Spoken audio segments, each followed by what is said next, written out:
Well, Trump is at it again, my friends, with the tariffs. He wants to slap a reciprocation tariff of 250% on dairy coming out of Canada because supposedly that's what we pay for importing dairy from Canada, which is crazy to me if that's true.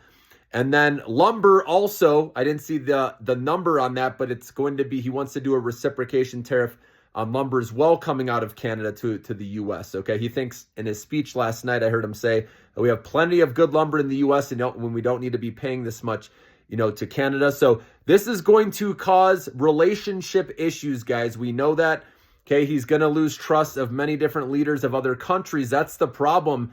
And then them not wanting to do business with us, right? So it's going to be very interesting here. Hopefully Trump can slow his roll eventually and ease off of this. But again, he believes that it's going to help our country in the long run. I can see that, okay? But he just needs to do it in a better manner. He's just like out of nowhere bringing these up, saying he wants to do it, right away, with these, dairy tariffs and lumber. I mean, at least like put some thought into it and give a time frame, right? Again, April. Obviously, he delayed, with the auto tariffs in Canada.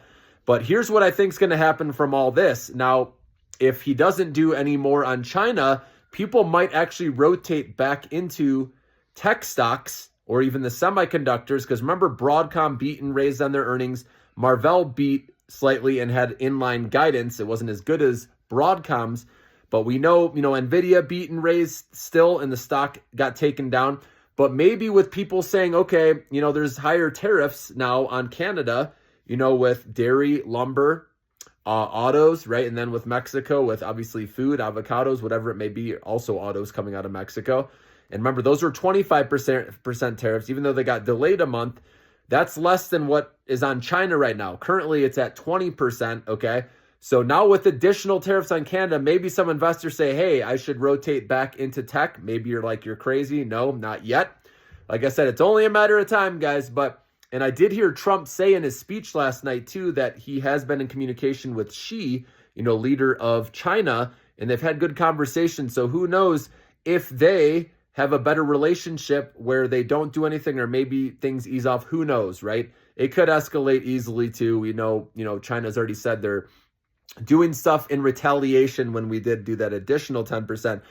But the moral of the story is this isn't good for our relationships, obviously. If countries don't want to work with us, moving forward, obviously under Biden, right, we did have good relationships with many countries, and Trump can easily break those guys with what he's doing right now.